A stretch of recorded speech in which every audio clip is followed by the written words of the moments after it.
Everybody deserves a love story, but we don't always see ourselves in romance novels and movies. Local author Chloe Liese is changing that one book at a time with characters that we can all relate to. Thank you for joining us. This is incredible. Thank you for having me.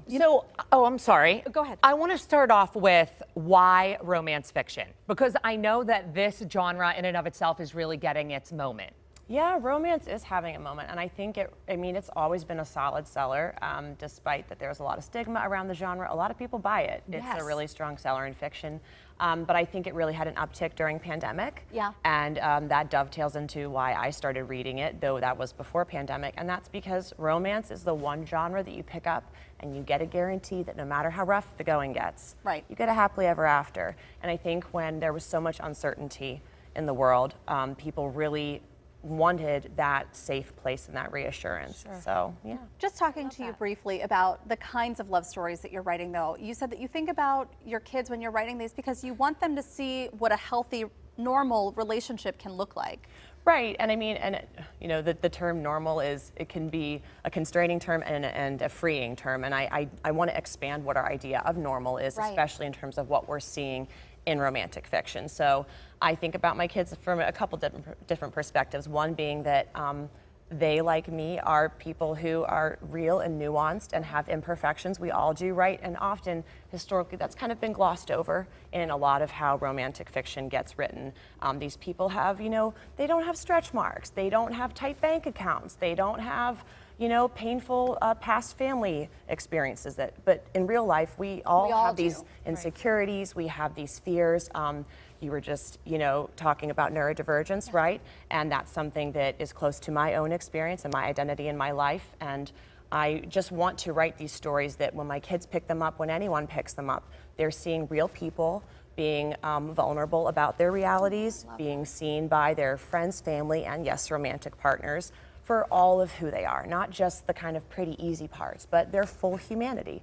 And seeing that that's not like a bridge that keeps you, that there's like not a stopping point on the bridge that keeps you from meeting someone, but it's just a journey that you take across to meet each other. You share yourself, that person sees you, they can love you for all of that. And yes, there is some spice toward the end. I like to write a slow burn. Heather's amped up about that.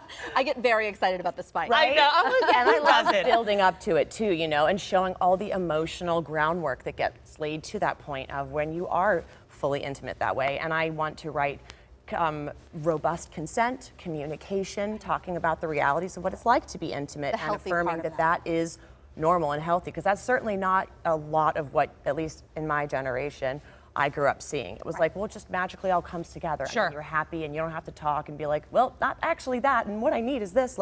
Just showing the realism can be romantic too. And why do you think that hole exists in the genre? Because it really feels like you filled it perfectly, but now having explored it, why do you think that hole? Well, I could talk for a long time about that, but I'll keep it brief. And I think in a nutshell, it's a couple things. One, I think romance in a way began as a genre of escapism. I was just going to say that. There was, I think, maybe too far of a reach to escape too much maybe of who we are.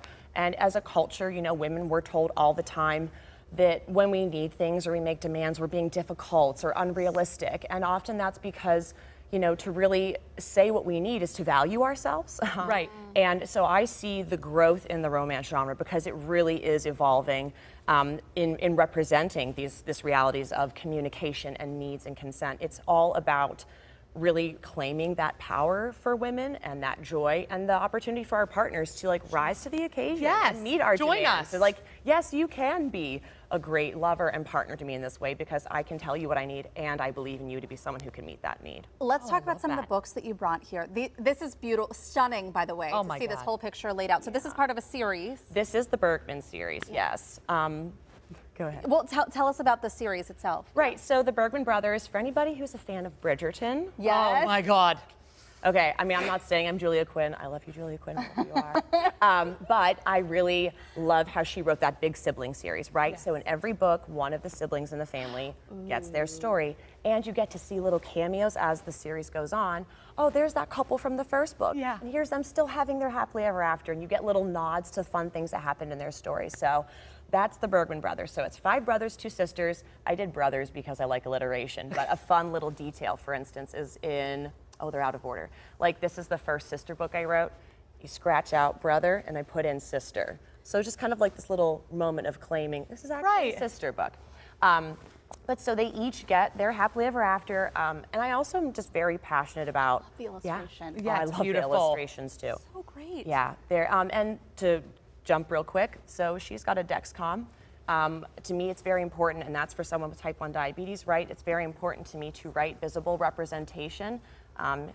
Frankie here is a cane user, has rheumatoid arthritis, and just hearing from folks who get to see themselves this way. Absolutely. Ryder has later in life hearing loss. There's his hearing aid.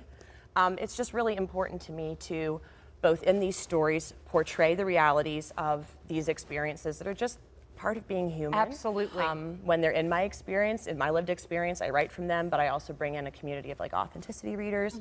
But then anyone who is not, if it's outside my lived experience, I bring them in, I really let them inform it. So it's just been so cool to write this series where you have all these real people, you have a celebration of friend love, family love, romantic love, and just the gift that I have received is, you know, I'm neurodivergent, I have chronic conditions, getting to tell these stories that I didn't ever see myself in before, and then also just finding a community of readers who are so impacted and connected to this world where they feel like they get to belong in a way people generally don't.